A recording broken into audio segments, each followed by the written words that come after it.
Welcome back, my name's WHELAN and this is my Sundays Monday story. It's been a while. I took a break while the Paul Ryder tapes were being released. There'll also be a special tonight of Angela, I think, another one, so I'll put a link to that. Make sure you go and watch that tonight. So I'm going to tell you some stories probably from my upcoming book, All My Friends Are Junkies. Not quite finished, but it should be out this year. It's a coming of age story about when we started the band. I was 15 at school, up until probably the day with the Stone Roses at the Top of the Pops. And I'm also going to be doing some stories behind the songs, because all our songs have stories. It won't be about lyrics, it'll be about music, because we did the music, we wrote the music. Starting this week with one of my favourites, Loose Fit, from the 1990 Pills and Frills album. And before you say anything, he's wearing dark glasses inside. It's because the prescription, and I'm shy. And if you notice, I've got no teeth because I'm in the middle of dental work, and I've just been to Spain and I left my false teeth on the plane. That's what you get for drinking on a plane. Anyway, back to Loose Fit. We started writing this in '89. We was on tour in America. And we had a day off in Washington DC. Days off are always dangerous. But Paul Ryder, being the funkster that he is, spotted that the S.O.S band were playing in Washington. So we hassled the promoter to get us a couple of tickets. There was only two that wanted to go. And the promoter warned us not to go. We don't know why. All became apparent. But we ignored him, got the tickets, left the hotel, jumped into a taxi outside, and it was an old African American guy, and we told him where he was going, and his first reaction was, "Oh, you know, you two white boys don't want to be going down there." And Paul Ryder, quick as a flash, pointed to his dark coloured skin and went, "Oh, I'm mixed race." The guy kind of looked at him suspiciously, then looked at me, and I went, me too, I'm just anemic, you know, vegetarian and all that. And he kind of just laughed, "Oh, you white boys." Anyway, he takes us to the venue. We pull up in where the gig was, and he was right, it was a really dodgy area.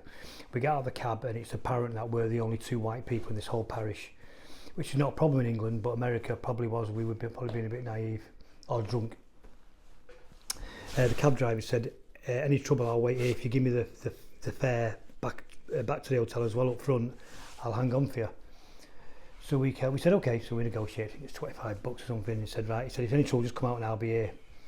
As soon as we stepped out of the car, a ticket tout approached us, or a scalper, as they call them in America. And he came up to us, he said, "What are you two pretty crackers doing in a place like this?" Now, I didn't know that cracker was a vernacular for white folk in America. Now did Paul. I thought it was actually coming on to us, he fancied us, and I thought, oh, here we go. Come and watch a bit of funk, and we're going to end up getting sodomised and sent back to the hotel with our tail between our legs, or something else. So we said, no, we've got tickets to see the band. And he had got on the accent and said, "Oh, you guys from Australia?" And Paul said, no, Manchester. He went, yeah, Manchester, London, Australia. We went, yeah, we are. He said, "You be careful in there." And then he looked at us and he went, "Are you guys from the church?" We said, "Do you look like from the church?" And our eyes were like that. We had like, 10 bob eyes. And stunk of booze. And he said, "No, are you guys not Mormons?" We're like, "No, I can't even do the accent, so I'm not trying." "No, we're not Mormons. We used to get this all the time. When you read my book, you'll see the amount of times we say, are you guys Mormons?" And it's because at the time we had these like little goatee beards, and we looked like Shaggy from Scooby-Doo, that kind of thing. So we looked like kind of hip Christians, if you like. So they always thought we were Mormons. Anyway, so we said no. So anyway, he said, you be careful in there. So anyway, we go into the gig, and straight away it's apparent that we're the only two white people in the whole show. Support band leave, can't forget, but I'm not sure who it was. And the air was just full of weed smoke, and we were within 10 minutes we were stoned just by without even having a smoke ourselves, because we didn't do that because it's illegal, isn't it? And the S.O.S band coming on stage one at a time, and they had this like dark intro, this like moog, and then one band member would come on, introduce himself, play, and then he'd go to the side of the stage, put a towel over his head, and then come back with a big Colgate smile on. I don't know what he was doing. Every one of them. And this intro, this chord progression was getting bigger and bigger and bigger, and he was like, and they were starting off with, it was apparently it was Just Be Good to Me, which is their biggest hit. Start your set off with your biggest hit that's some confidence. And if you've listened to any of the Mondays live, you'll hear that we always do a big intro to start, a dark intro. When we reformed, me and Dan the programme, we sat together and built this big intro, because from this gig, it never left me, stuck me, and even on my Yogi Gina Family Tree gigs, we'll have a long intro. I think a long intro, it sets the mood. I think it's really important for a gig. Anyway, so we left this gig thinking we've got to write a song like this, and it just went on for ages, chord progression, do do do do do do, you know. And we left, and obviously the taxi driver wasn't there. Luckily we got another taxi, went back to the hotel, telling everyone no one's interested. End of the tour, we're in Los Angeles, and S.O.S were playing, so we secured some tickets again, but all of us went this time. There's like a gang of about 9 of us. Same situation, got to the venue, only white people in the old venue. We go in, we'd all participated in certain things, and we get into the gig, and we're on the second level, and it's, I don't know, 10,000 people, and there's these 9 white kids from Manchester all dancing like, you know, like the banana splits on cider, or, you know, it was like Nightmare on Sesame Street on our row, you know what I mean? All of us was like doing that, and the whole crowd, we were not watching us, they were looking at us and pointing, and even some from Soul to Soul on the stage, you can see one of the backing singers was pointing, and they were looking up, and Jazzy B was looking up and obviously getting a bit disgruntled about it, and we were just, you know, doing our little bit of our hacienda dance on this row. And so anyway, we left, we had an after show, went to the after show at the I can't remember which hotel it was in LA, one of the big hotels anyway, might be the Four Seasons, and we got there, and we were allowed in. Someone said, come out and said, Jazzy B said that it might not be safe to have some white boys in there. I think it's just an excuse because our reputation preceded us. Fair enough, I understand. He was actually one of his dancers, who's a lad from Moss Side.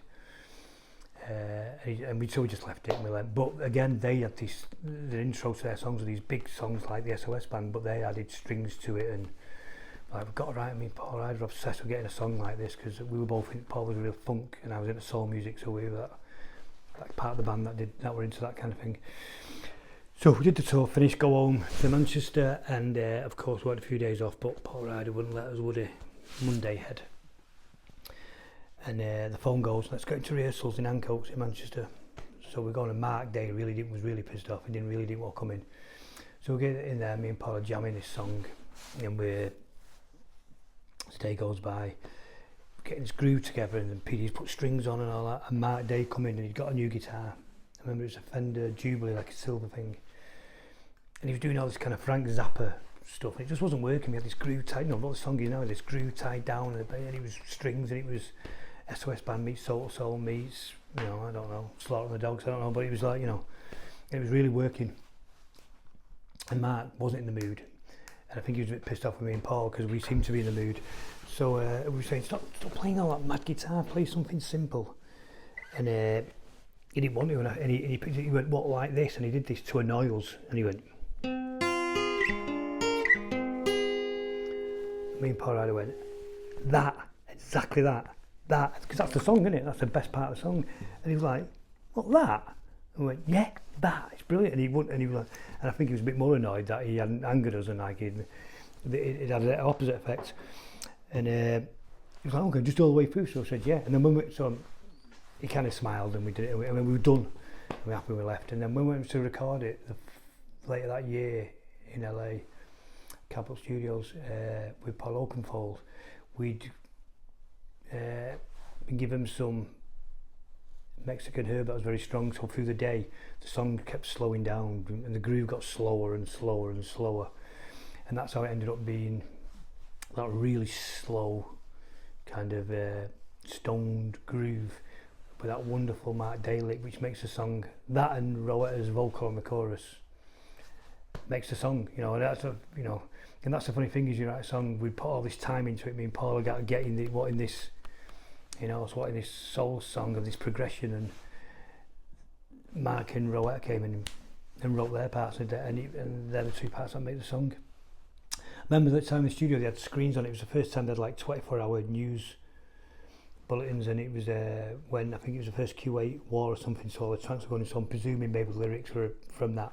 I don't know, I can't comment, because we didn't like the lyrics, we just did the music. But I remember when it finished, me and Paul Ryder sitting there, we'd been out all night, and we ended up in a diner just off Hollywood Boulevard that we used to always go to. We did good eggs, and saying, you know, that slow groove, we had it in mind, this S.O.S band just be good to me kind of thing. And Mark Dane wrote it, I just transformed it into something else. So anyway, that's the story of Try and Loose Fit. Nothing too exciting this week.